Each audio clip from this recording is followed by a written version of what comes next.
There is new video for you. और आज हम आपको जो है कुछ बातें बहुत खास फिर से मैग्नेट के बारे में बताएंगे। बातें हैं, सवाल हैं, उन सवालों को देखें। सवाल कह रहा है कि ये हमारे पास बहुत सारे infinitely long current carrying conductor है। एम्पियर सर्कुलर लॉ का बहुत ही शानदार एग्जाम्पल है।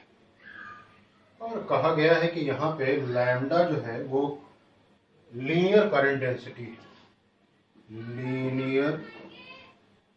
लीनियर करंट डेंसिटी है। यह बात मैं कर रहा हूँ तब जबकि सवाल जो है कुछ ज़्यादा ही अच्छे स्तर का आपके पास आ गया तो आप क्या करोगे।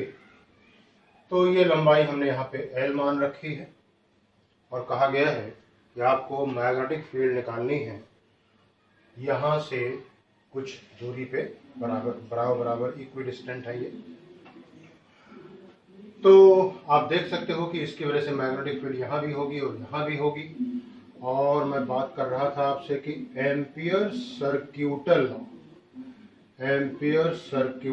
लॉ कहता है बी लाइन इंटीग्रल डीएल हो गया बराबर म्यू 0 आई। तो यहाँ पे कहना होगा साहब कि जो है ऊपर वाले पार्ट का बी डीएल बराबर प्लस में नीचे वाले पार्ट का बी डीएल और बराबर में हो गया म्यू 0 और current I enclose by this DL या एल। तो लैम्डा बराबर आप कह रहे हो साहब कि ये करंट डेंसिटी है तो ये आई अपॉन डीएल हो जाएगा और आई बराबर हो ही जाएगा लैम्डा डीएल।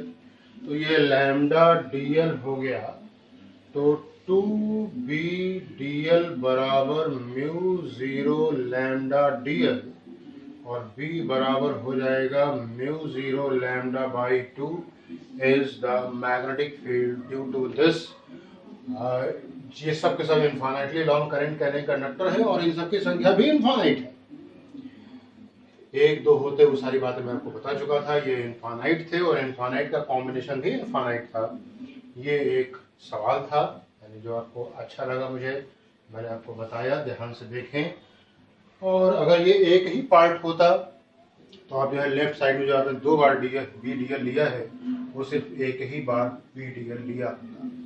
अगले सवाल की तैयारी हो रही है कि ये लूप है जिसका कि मास m है और जिसकी की रेडियस r है और इसके अंदर जो है करंट फ्लो कर रही है कुछ I, ये हो गया R, ये सेंटर हो गया।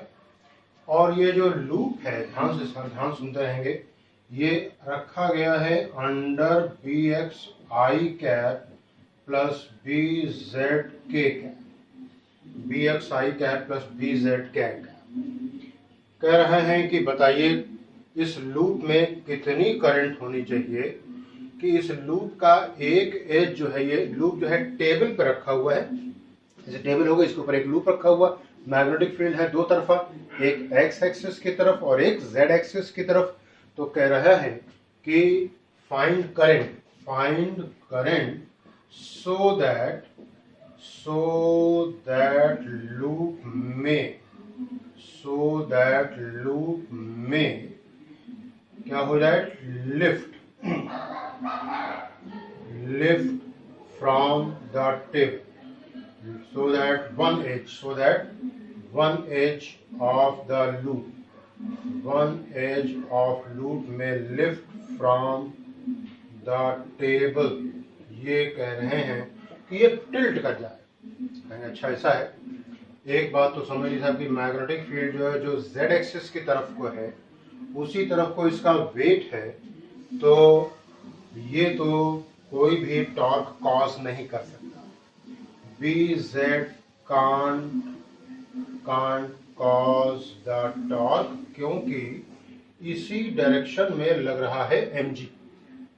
तो रिस्पॉन्सिबिलिटी सिर्फ और सिर्फ हो जाएगी मैग्नेटिक फील्ड जो एक्स एक्सिस पे लगा हुआ है उसकी। अगर आप बात ध्यान से समझ पा रहे हैं, अगर आपको ये बातें समझ में आ रही हैं तो आप ध्यान रखें कि आपके एंट्रेंस में, चाहे वो आपका जेईयू का हो चाहे आपका नीट का हो, आपके रास्ते में कतई हिंड्रेंस बनने नहीं जा रहा है, प्रोवाइडेड कि आप इन बातों को समझ पा रहे हैं। शर्ते ये तो साहब जो है bx जो है tan cos, तो टॉर्क बराबर क्या हो जाएगा, कहेंगे टॉर्क बराबर mg नीचे को हो जाएगा, एक एंड से एक एज से ये टिल्ट करेगा, मान लीजिए p पॉइंट से, तो p पॉइंट से ये टॉर्क हो जाएगा mg into perpendicular distance, that is mg r हो गया, और यही टॉर्क मैग्नेटिक के बराबर होगा जो कि mb के बराबर होगा, mb के बराबर होगा, और ये I पाई r स्क्वायर, और ये bx हो जाएगा mb, m बराबर क्या बताया था n यहाँ पे हो जाएगा 1, n हो जाएगा 1, I हो गया एरिया के नाम पे पाई r स्क्वायर, हमने I पूछा था, वैल्यू आंसर लिखे सीधे सीधे mg अपॉन पाई r और क्या bx। फिर से मैं एक बार बता दूं, ये लूप था, करंट कैरिंग लूप था, इसमें एक टेबल पे रखा हुआ था, स्मूथ टेबल थी, and loop was being acted under two directional magnetic field, एक डायरेक्शन था x एक्सिस पे, एक था z एक्सिस पे। पूछ रहे हैं कितनी करंट हो लूप में कि इस लूप का एक एज जो है वो टेबल पे रख करके ये टिल्ट हो जाए। तो हमने लगाया क्या, मैग्नेट, चूंकि वायर का वेट जो है लग रहा है z एक्सिस पे, तो ये bz जो है कतई मैग्नेटिक टॉर्क कॉज नहीं कर सकता, only causable magnetic field is bx। तो ये देखा हम लोगों ने, ये हो गया आपका मैकेनिकल टॉर्क और ये हो गया आपका magnetic torque. Now we will be at the next question of this video. नए सवाल पे आते हैं हम लोग, और नया सवाल कह रहा है एक डिस्क है और इसकी रेडियस जो है वो r है, और इस पे एक चार्ज है जो कि इस पे यूनिफॉर्मली डिस्ट्रीब्यूटेड है। बहुत ध्यान से सुनेंगे भाई, बहुत ध्यान से, आप जरा भी गड़बड़ाओगे तो नुकसान बहुत ज्यादा आप अपना करा बैठोगे। तो ये कैपिटल R इसकी रेडियस हो गई, और ये ओमेगा एंगुलर वेलोसिटी से ये घूम रहा है। पूछा जा रहा है इसका मैग्नेटिक मोमेंट बताएं। ये लाल पेन और हरा पेन जो है हल्का पड़ जाता है, तो ये ब्लैक पेन का ही इस्तेमाल करना पड़ता है। मैग्नेटिक मूवमेंट पूछा गया है, मैग्नेटिक मूवमेंट पूछा गया है।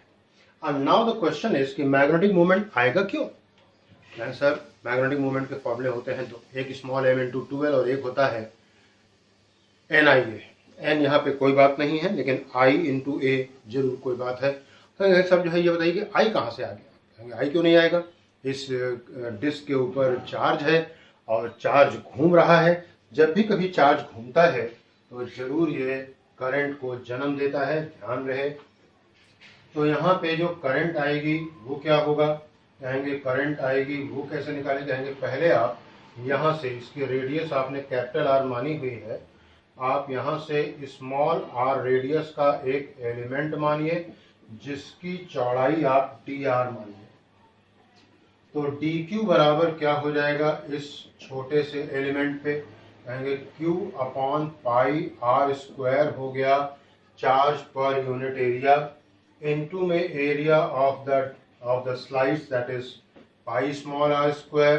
तो dq बराबर हो गया q small r square upon capital R square, और di बराबर क्या हो जाएगा? कहेंगे q अपॉन t, टी कर दीजिए, कैपिटल टी कर दीजिए, या स्मॉल f फ्रीक्वेंसी से मल्टीप्लाई कर दीजिए। यहाँ पे आप स्मॉल f से मल्टीप्लाइड मानिए तो ये ओमेगा अपॉन 2 पाई हो गया। अब जरा जो है आप बात करेंगे dm की, तो dm बराबर हो जाएगा क्या? कहेंगे di into area, di into area हो जाएगा, और ये 0 से r हो जाएगा। di के नाम पे आप देख रहे हो कि ये कितना हो गया? कहेंगे ये हो गया q small r square upon capital R square omega upon 2 पाई, और एरिया के नाम पे क्या हो जाएगा? कहेंगे एरिया के नाम पे देखो 2 पाई r इसका सरकमफेरेंस हो गया, और dr चौड़ाई से मल्टीप्लाई कर दो तो 2 पाई r dr हो गया। 2 पाई से 2 पाई यहाँ पे कट गया, ये आ गया q ओमेगा, और क्या आ जाएगा? कैपिटल R स्क्वायर, और ये हो गया r square into r cube. Integral करोगे तो r की पावर 4 अपॉन 4 करोगे, 0 और ये r हो गया। यहाँ पे कैपिटल R आ जाएगा, और ये नंबर के नाम पे 1/4 क्यू ओमेगा और ये आर स्क्वायर हो गया। This is the magnetic movement. ध्यान रहे ये मैग्नेटिक मूवमेंट हो गया है of this rotating disk having radius capital R, और इसके ऊपर यूनिफॉर्मली स्प्रेड चार्ज होता है। मैग्नेटिज्म के किसी वीडियो में मैं आपको इसका जीरो मैग्नेटिक रेशियो बता चुका हूं, जो कि एंगुलर मोमेंटम और मैग्नेटिक मूवमेंट का होता है। इस वीडियो में मैं आपको जो है एक और सवाल पे लाऊंगा, और सवाल वो कहता है ये कि एक चार्ज पार्टिकल है जिसको कि प्रोजेक्ट किया गया है मैग्नेटिक फील्ड में perpendicularly. A charged particle has been projected in magnetic field. Charged particle is projected in magnetic field. ये Q हो गया, M हो गया, V वेलोसिटी से परपेंडिकुलरली इसकी एंट्री कराई गई है। सवाल कह रहा है कि ये बताइए कि इसका रेट ऑफ एरिया स्वेप्ट क्या होगा। रेट ऑफ एरिया स्वेप्ट क्या होगा, रेट ऑफ एरिया स्वेप्ट। अब कहीं सब ये रेट ऑफ एरिया स्वेप्ट का सवाल कहाँ से आ गया आपके दिमाग में। कहेंगे देखो भाई, चार्ज पार्टिकल की मैग्नेटिक फील्ड में एंट्री करने के 3 रास्ते होते हैं। पैरेलल घुसा स्ट्रेट लाइन, परपेंडिकुलर घुसा सर्कल, किसी और एंगल पे घुसा तो हेलिकल पाथ। तीनों ही पाथ में चार्ज पार्टिकल न तो एनर्जी गेन करेगा और न ही लूज करेगा, ये बात ध्यान रहे। हाँ, एक्सेलरेशन की बात है तो एक्सेलरेशन 2 प्रकार से होता है, एक स्पीड के बदलने से और एक डायरेक्शन के बदलने से। डायरेक्शन के बदलने से यहाँ पे एक्सेलरेशन आएगा, लेकिन स्पीड का बदलना यहाँ पे नहीं होगा, ये बात यहाँ पे ध्यान रखने वाली है। तो ये delta A upon delta T actual में हमसे पूछा गया है।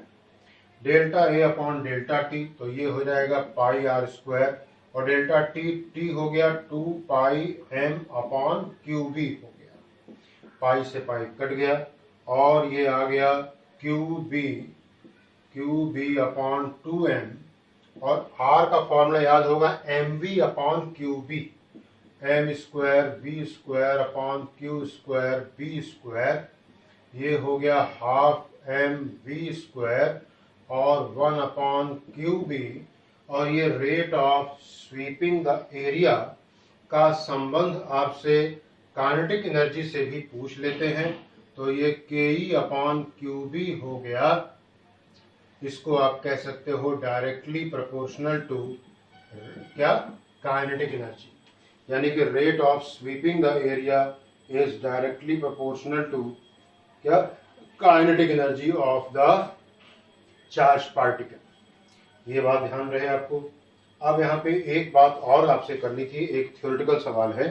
In a region where both non zero electric and magnetic field को एग्जिस्ट, ऐसा जगह जहाँ पे मैग्नेटिक फील्ड भी है और इलेक्ट्रिक फील्ड भी है, एक साथ एग्जिस्ट कर रहे हैं, then path of the charge particle can not be, ध्यान रखिएगा, can not be a circle. Circle नहीं हो सकता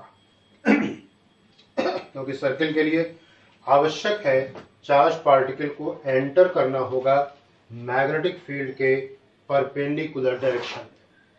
यहाँ पे दोनों के दोनों जरूर हैं, तो रास्ता क्या हो सकता है, कहेंगे रास्ता जो पॉसिबल है वो है स्ट्रेट लाइन। स्ट्रेट लाइन कब होगा, जब velocity vector, electric field vector, magnetic field vector, तीनों ही वेक्टर एक दूसरे के म्यूचुअली परपेंडिकुलर होंगे।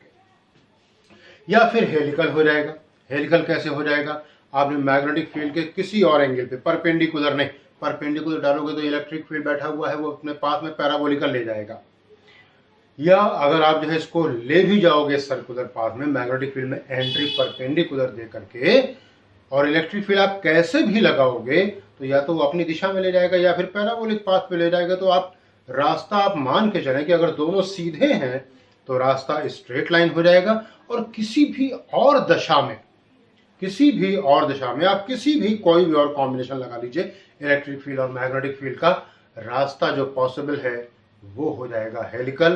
ध्यान रखने वाली बात यहाँ पे आपके लिए ये होगी कि पाथ कभी भी आप इसका कर नहीं पाएंगे सर्कुलर। एक और बात के साथ में ये बात खत्म करेंगे, यहाँ पे जो हेलिकल पाथ बनेगा उसकी पिच जो है वो इंक्रीजिंग होगी। चार्ज पार्टिकल पॉजिटिव है तो in the same direction as that of electric and magnetic field, charge particle अगर नेगेटिव है तो भी पिच लगातार बढ़ती जाएगी। अलग बात है कि इलेक्ट्रिक फील्ड के डायरेक्शन के अपोजिट डायरेक्शन में ये बढ़ती जाएगी, लेकिन बढ़ेगी जरूर। तो आंसर हो जाएगा आपका path will be helical with non uniform pitch. ये बातें थी कुछ खास विशेष बातें, apart from those all general talks जो आप करते हो, जो ऑर्डिनरी बच्चे करते थे कि हमने ये सवाल लगा लिया, ये सवाल लगा लिया, ये सवाल लगा लिया। और मेरिट जो डिसाइड हो रही है वो जो सिलेक्टेड 4-5 सवालों से हो रही है वो नहीं कर रहे हैं। तो आपका पढ़ना लिखना फिर से 1 साल के लिए आपको प्रेरित कर देगा, क्योंकि हमने सब कुछ सीखा, लेकिन जहां से हमारा पेपर निकलना था, जहां पे हमको मेरिट में आना था, वो चीजें हम नहीं सीख पाए थे। बातें थोड़ी सी कड़वी जरूर है, लेकिन सच जरूर है। All the best, God bless you.